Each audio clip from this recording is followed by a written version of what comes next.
Or that. Oh, that is actually... For certain things. It's probably going to be changed somewhat, but we'll see eventually. Anyways, top lane, wow. Tusk goes down. F9 is going to fall as well on Dazzle, so it ends up being a 1-for-1 trade. A little too Shikuchi, so it's way too long for him to be playing like he was. Yeah. He's going to go in again right here. This time ILTW is the one that's in trouble, though. The auto attack will take him out, so he gets a bit of a response at least. The most disappointed by, but they're wrapping all the way around. This is very odd right now, as far as they're kind of wrapped around. So he might be okay with dying for this. He might not even die for this. Okay, here we go. And they're fighting on a shrine. That's a dangerous spot, of course. Out comes the Chain Frost. F9's going to get the Shallow Grave off at the last second. Yes, he can. So he's going to be fine for the time being. Toss back in on Thompson, and Thompson on the run. You see the minus armor from the bad Juju as well. To Hawk, he's coming in with the stairs to clean things up. OG getting absolutely wiped in this smoke play. A 4-for-0, and that means Roshan. Oh, God. This is actually so bad for OG. Okay, so when you play Meepo, there's a couple of things that you really want. Obviously, you want the solo. They're starting strong here in game number 1. 10,000 net worth lead now.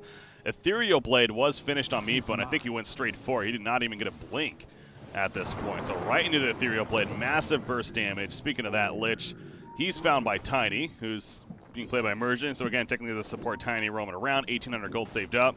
Trying to finish that Blink Dagger coming up nicely. That's just another thing that OG is having to be massively concerned about. Thompson back to him in the middle lane. Swarm is up. Again, the bad Juju minus armor. He'll survive. ILTW goes down at the top lane, though, to Meepo, and Thompson's still probably going to die. Afterlife is in. However, the snowball save initially, that Urn's taking him down. The Shikuchi, great shard block coming out from Jerax. It keeps Thompson alive. Are you kidding me? He's building a Maelstrom, so he is going to start focusing more on the damage, at least right now. A little bit of a farm build, so you're not ultimately too sure 100% where he's going to go from there. But I'll also say this, Omni Knight in the mid lane, Holy Grace saves him for now, but or Heavenly Grace, excuse me. It just doesn't matter, though. In the backlands here, the Chain Frost going out, but Lich dies. Looks like they catch him with the Will-O-Wisp to take him out. Meepo, of course, a big part of that. So, but yeah, the Omni Knight impact has not been felt. Makes its way to the middle lane. The Frost Shield is up, mitigating as much damage as it can. Razor is also going to resurrect at the time being. The combo on Seb going to get the GA off. He doesn't even if he does right there, he, still plenty of magic damage. So either way, he's dead for 30 seconds. So that's a tier 3 tower kill, and Gambit, we see this plenty throughout this tournament. Why would they stop?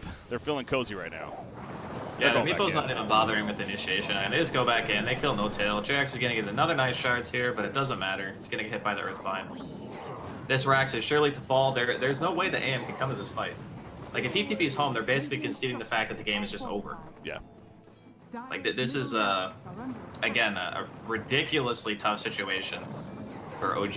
If they could push them out of the base even once right now, I would be surprised. See the odds right there. If you have hope in the anti-mage, maybe you can see yourself betting on set odds, but heavily favoring Gambit here in game number 1. You head over to es.bet if you like to play set wages. But Thompson, he just gets tossed back in again. Anti-mage is now, well, he's now here, at least trying to be. Never mind, he's running over. Guardian Angel is used. Chain Frost bouncing around. Plenty of targets. That Mana Void on top of that doing some good damage, but the Will-O-Wisp helping stall things. Sahak is getting a little low. They're trying to finish one of them off, but they just simply can't. The Ethereal Blade nuke takes out Razor. He's staying dead. They tried so damn hard, but they could not kill one of the Meepos. And yeah, after that fight, there's just no chance. They call GG. Oh. Game. I love these Gambit drafts. They're a lot of fun to watch how they kind of treat this patch right now. They seem to be catching a lot of teams by surprise. What he can do, but gonna get some decent farm and trying his best to harass F9 in the lane. Back-to-back games, we're seeing him. He's typically their mid player, yet he's finding himself in more of the side lane instead. But interesting. I think it's a hero comfortability thing. Maybe he just doesn't really play like it much. Is he gonna die here? Yeah, he got his poison touch stacked up way too many times. Yeah, Seb just got like 4 or 5 extra autos on him. Leading the job, but I was just about to say Medusa was up there on the network trash. She's going in a little bit, but again, overall, it's a very even spread. Don't take it too much. 10-minute bounty runes up here. A bit of a fight. Afterlife, we are going to see the shapeshift activated, chasing after Seb, trying to block the best he can, running close. There's not much you can do about this with the right-click damage. Afterlife is low, but missing the impale stun, and he will serve. Oh, that poison touch. Nope. Never mind. Yeah, he's dead. Coming together again. These two heroes specifically, when they want to push a tower, they could do so. Although the bubble is a bit annoying. Yeah, they can't even hit the tower. They might just die for this. Poison touches out. Seb, he's running in with the Ink Swell. It connects on to Afterlife. Here comes the Echo Stomp, though. Immersion, he's not level 6, so it's no Earth Splitter coming out. Afterlife, he's still ticking down. The Poison Touch is still on him. I think he's dead again. It's just so strong, man. His armor is pretty much in the negative or something like that, so it's rough. I wonder if he's regretting not going to Vlad's now, because that would help with that, obviously. I mean, having the creep is still very beneficial just from the aspect of how Lycan functions. Just having that creep allows your shapeshift to be that much more potent, and your push. They're going to find the F in here. Soulbind, double silence. F9, they kill off the Phantom Embrace. However, FNG cannot get away to buy time for DK. LTW in pursuit, has a Mana Void. Counterspell wears off there. Mana Void would be the most damage right now, so not using it. Going to get hit by the Echo Stomp. Immersion doing what he can. Going to keep them away. The Spark Wraith, though, is going to connect, but again, Dragonite just too tanky. At least Gambit has that going for them, where they've shown that they can come back before. Yeah, absolutely. I mean, they're running a Tricore with an Elder Titan. There's definitely a chance for a comeback. OG, though, going in for the fight. That's a big Soulbind there. Afterlife, no chance in this fight. Meanwhile, DK, though, he gets a pick on a Nyx Assassin in the back lane, and maybe he does. ILTW goes down as well. ILTW overextended lane teammate, so they lose Lycan, but it's coming at a massive cost for OG so far. Seb, again, Shallow Grave, but that's just delaying the inevitable at this point. Dragon Tail connects. The thwack of the auto attack from Immersion. F9's credit for the kill, picks up the double, and he wants more damage. This Blink Dagger has been so good for the DK. Seen it come into play multiple times, and now he's going to find Thompson. Thompson wanted to defend this tower, hanging around a little bit too long. Out comes a Will-O-Wisp, and they're going to lose the Arc Warden on top of this as well. It's getting worse and worse for OG, and that should be an easy tower kill to finish it all off, and we were just talking about this, Draskyl. Do not count them out. Trying to get close enough. 453 movement speed, jeez. Running up there, they do catch up to Grimstroke, so they get somebody. Yeah, I mean, it's something, but like LTW is going to have a pretty nice time playing out on the map. Bottom lane, Medusa. By herself currently is near tower, though, so if they start to go aggressive on her, then could TP. Remember, she has an Aegis as well, so yeah, Seb diving like he is. Very curious decision right there. And in fact, the Will-O-Wisp going to pull him right back in. Glimmer Cape help for the time being. Air Splitter, they want Thompson, and beelining for his Afterlife. Thompson, can he TP out in time? Absolutely not. He is dead. Seb managing to survive for the time being. Getting back, Anti-Mage coming in as well. Mana Void could set up to Hawk. No, he's not going to use it just yet, keeping his distance. Remember, he has the Aegis, so he doesn't want to go for it. Dazzle gets picked up in the meanwhile, and LTW is like, all right, what's the point? Just blinks out. Another kind of scattered fight for OG. Wasn't really the prime coordination there. Not one of his better ones. He is just having very low impact. God. And they caught LTW. Yeah, Will-O-Wisp. Nyx Assassin is here to try to maybe help him a bit, but it just doesn't matter. He melts away, and all that Nyx does is gives him another target to kill in the process. And that's a dead anti-mage for 65 seconds. He just got the BKB delivered on DK, and here we go with that push. They're at least going to take on the Tier 2 tower. They could probably Tier 3 here. That's enough time. I mean, you have a Lycan. These buildings are going to freaking explode. Okay, they want more. Radiant's bottom tower has fallen. Well, they're killing the Tier 2 because he said they want more, though. Thompson to the backlines. Bubbles put down, but again, they can get in there. Soulblind in response, but Thompson just cannot tank through this damage. The Stone Gaze happens. He's out for 60 seconds with no buyback. Grimstar bought back immediately, but what is he going to do with these two others? I mean, Nyx is porting in. I don't know about that. Seb is counter-pushing at the bottom lane, so they will have to address it. Coddle is here already spamming out that Illuminate. Himself might not be enough of a threat, but Jerax, he ends up dying as he did finish that TP, and not too sure about that again. Either way, they are going to keep this going. So Seb has now TP'd back to base. Backdoor protection is up, but it's going to end in a second. And now that the Tier 3 tower's gone, that's going to be Rax for sure. DK. Yeah, it's looking like it. He wants this. He wants a kill on Dazzle. Shallow Grave, he has a mech as well. He doesn't really need the Shallow Grave. He has the mech and keep him alive. But they're at least going to get the melee racks and now may back off because Anti-Mage is up. That's what they do. There's a lead for Gambit, though. This game is actually crazy. Gambit are so impressive as a team. Like, the early game looked really sketch. Their Medusa was kind of getting owned in the lane. Thompson was doing good in his lane. And then they just make these really quick moves. You know, they send Lycan into team fights. They're able to kill Thompson. The setup with the DK getting the Blink Dagger into Will-O-Wisp for team fights. Like, everything on their team has a distinct purpose. And it's working so well for them. Like, this off-lane DK thing, obviously it was like a 1v1 against the Dazzle, so it wasn't like a true like 2v2 off-lane or whatever. But the functionality of the hero is so good. We're going to not see No Tail die there another time. But yeah, his initiation so far, and if you think about it, it makes a lot of sense. It's a really tanky hero. You just can blink in with impunity, kind of like he is right now, and then you just get your kill, and if they go on you, you're a Dragon Knight. He also just got his level 20 talent, I noticed, of the 2 times his Dragon Blood. So JerAx, yeah, trying to TP out right there, but again, caught out. No chance of survival at that point. You also see the 700 mana talent. Just picked up my Medusa, so if these targets weren't hard enough to kill already, just got that much more difficult. And pursuing at the bottom lane, LTW caught with the Dragon Tail stun. Dahak here as well, but he can't follow up the greatest, so going back to the catch. Cannot keep him locked down. Seb, however, maybe a different story. The Echo Stomp on top. He gets a shallow grave. Yeah, that's just going to once again delay things. Unstoppable streak for Afterlife. 6,000 net worth lead. Roshan should be up in about another couple of minutes, it looks like. Man, Gambit are just... a lot of time, people cast games like, yeah, this team is impressive. No, this team is impressive the way they're playing right now. Yeah. Their drafting, their ideas about the game, how they execute.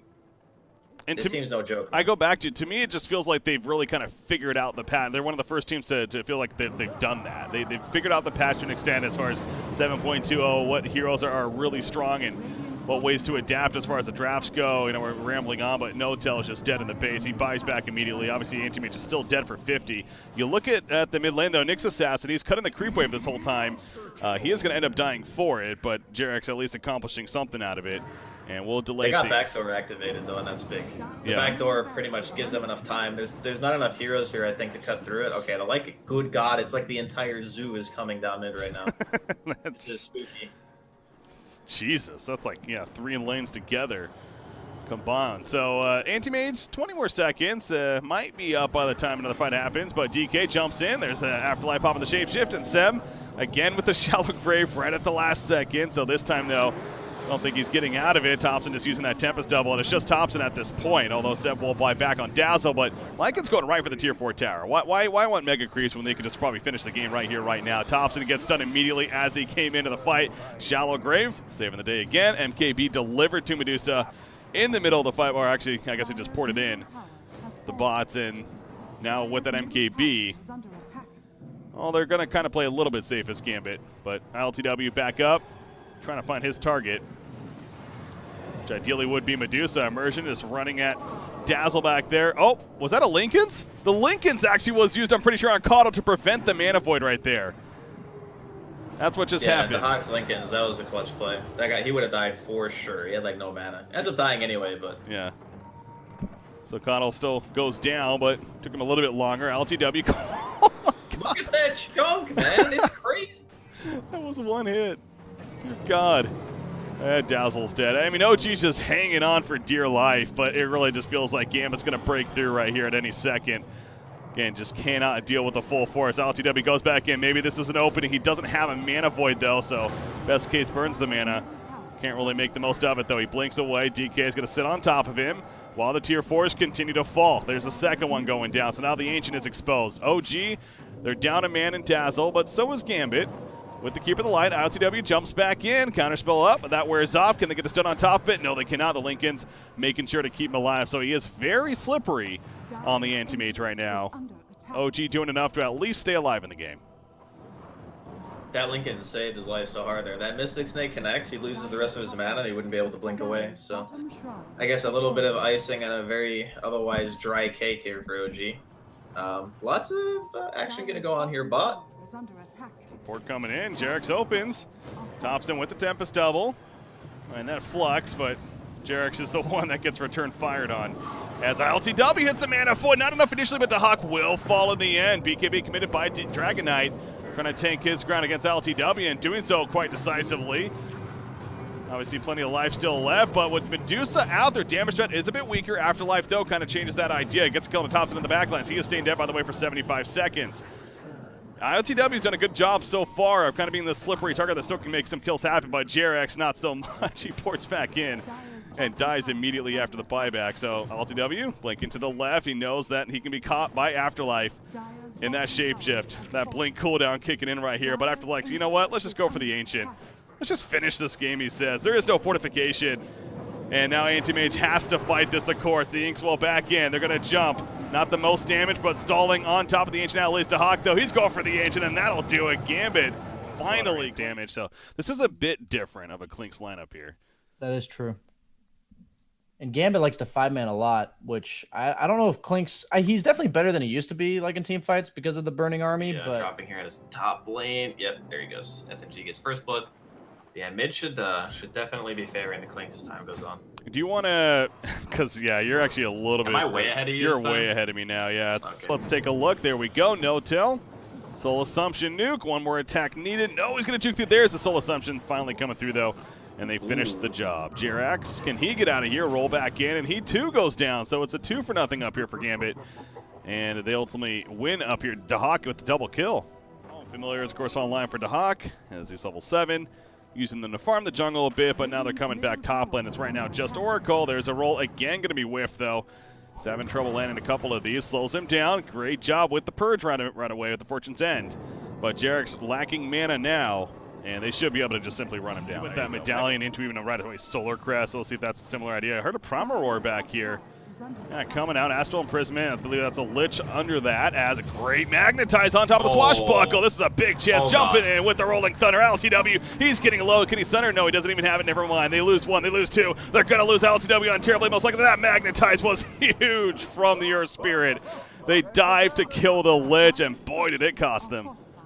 For his team, so continues to be scary. Seb is caught again, does not have a roar to save him this time, although has a Hand of God, Divine Favor, and a False Promise, so they're going to throw everything out to keep him alive. Jirax will end up falling for this, though, so it's save your teammate syndrome kicking in for OG. Seb does remain alive, gets back to full life after the False Promise, but Magnetize applied. They're going in. They still want the kill, especially if they kill him after the fact, which it looks like they are. That's going to be huge for Gambit, and roll right into the top Tier 2 tower push is more than likely what we're going to see here.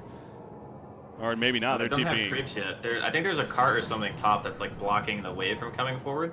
They're going to roll forward on mid, hit the dust on a Thompson. This could be a big kill. Oh, God. Oh, no. It hit right at the last second to stop it. Last half a second even, and they do complete the kill. Well, that's so depressing. Bad. Like, I play a little bit of Pango myself, and when you get in those positions where you're not quite on the right track to hit the stationary target, it feels so bad. You see Dahak going a little deep there, though. However, what can they do, right? I mean, he's just like, okay, yeah, I'll just walk away. In fact, now LTW just doesn't take damage. He literally does not. Okay, there we go. There's some damage. Sunder allows for some damage, no matter what. And the false yep, they get the kill, so good chase there in the end. And with the Sunder, able to make the plays, but Gambit doesn't want to give this up even without the Visage. They want to find the Entity's Eclipse. LTW, no Sunder this time. He's going down as a result. 45 seconds, he is out for now. No buyback, even if you wanted to. Klinks will resurrect in a second here, but Seb also going to be run down. And yeah, you lose Visage, you think it's understandable why OG felt very confident right there. But the Terrorblade with BKB kind of should have free reign. I hope the camera looks at what's happening. Yeah, as BKB from LTW is going to allow him to just beat down Earth Spirit. So we're off. You can tell Gambit's like, okay, as soon as the BKB wears off, we're going in, and that they do. LTW, now he's in a little bit of trouble. Has the Sunder still. They lock him down long enough. The False Promise allows for a response. Out comes the OD with the Astral Imprisonment, though. Primal Roar hits Lich. He goes down. Alphanine's getting bursted down. The Entity's Eclipse comes out. It's not enough damage initially, though. The False Promise still keeping him alive. No, he finally falls, but OD also down. Look at the Hawk just standing his ground in the midst of it all. Jirax popping the Shrine, the Fate Edict, the heal. It's just not going to happen, though. And for staying alive, Seb now in no man's land. He too goes down. No, where the hell were you going? The plan was to die. Well, mission accomplished, buddy. He too falls. Ultra kill for Afterlife. Having this rush fight, and they might not even make it in time. This thing is dying fast. It is. It is dying fast, and Necronomicon creeps wrapping around. Beastmaster trying to go for the flank positioning. Primal with somebody down there. Looks like Alpha9's caught. Thompson beating down Dahak. Meanwhile, Dahak is melting. The Fortune's End guarantees the kill. So Visage is out. Has a buyback. Will use it. Rolling from Afterlife. Going on through. LTW pops his BKB on the Terrorblade. Dahak just using the Familiars to try to lock them in place. Seb dies elsewhere. Looks like a little bit to the left. That Burning Army was down, but as soon as it wears off, the Sanity's Eclipse comes out and it just melts. Multiple heroes are going to finish off Chen. They're running after the Klinks. He got the False Promise, though, and he's staying alive for now. And that Invis, he's going to turn around with a straight bottom attacks. Alpha9, he's a bit overextended. Puts the Astral Imprisonment up on Terrorblade. Buyback from Oracle. No False Promise, though. Can he save the Terrorblade? It doesn't look like it. It's going to be too much damage in the end. He has buyback, but again, I don't think he has a Metamorphosis at this point. So now Thompson, he too will be caught going to the left. They want him over the Oracle. They still might get both even. I see Lich is chasing after the Oracle. They finish off Thompson, and Gambit once again pushing here at the top lane. Did require a buyback on Fizz. So Aphanine just up here, though. He's hunting for somebody. We'll find at least Oracle, looks like. And you can just tell OG does not want to risk fighting this, so they are going to lose the Oracle. Aye. It's a heart visage. What do you do? It's ILTW to the right. He's going to get caught. He has a Sunder, but it's just the familiars right now that are burning him down. Immersion rolls in. The Soul Assumption in the Eclipse. He is out. God. 90 seconds, no buyback. Terrorblade just eventually melts. They couldn't even false promise in time. They're also going to lose a Chen. This could be the beginning of the end in favor of Gambit. Jarek's going to be run down. He too is dead with no buyback. And the That's GG. That's it. Haven't called it yet officially, but yeah, it's hard to see a world where they're going to be able to hold this, and they just go back. I mean, do they have creeps? I suppose they're not able to push just yet, but Thompson may go down 2 now for this. We even got item dropping going on here, Breaky. There's some BM. They're feeling it. They're feeling good for good reason. They played so well this whole event, and they are going in, and I don't know what's going on here in the chat, but God, I can't believe there was I think the Oracle was still dead, right, when LTW died? Was he? Maybe he was, but yeah, clearly the false promise didn't happen. He might have been dead, but he was so confident that he wouldn't get chain stun like that. I mean, if Throne's under siege here, there's not really much he can do. Seb is the only man alive. Yeah, he was just trying to that's it. cause a little chaos, but that's GG. just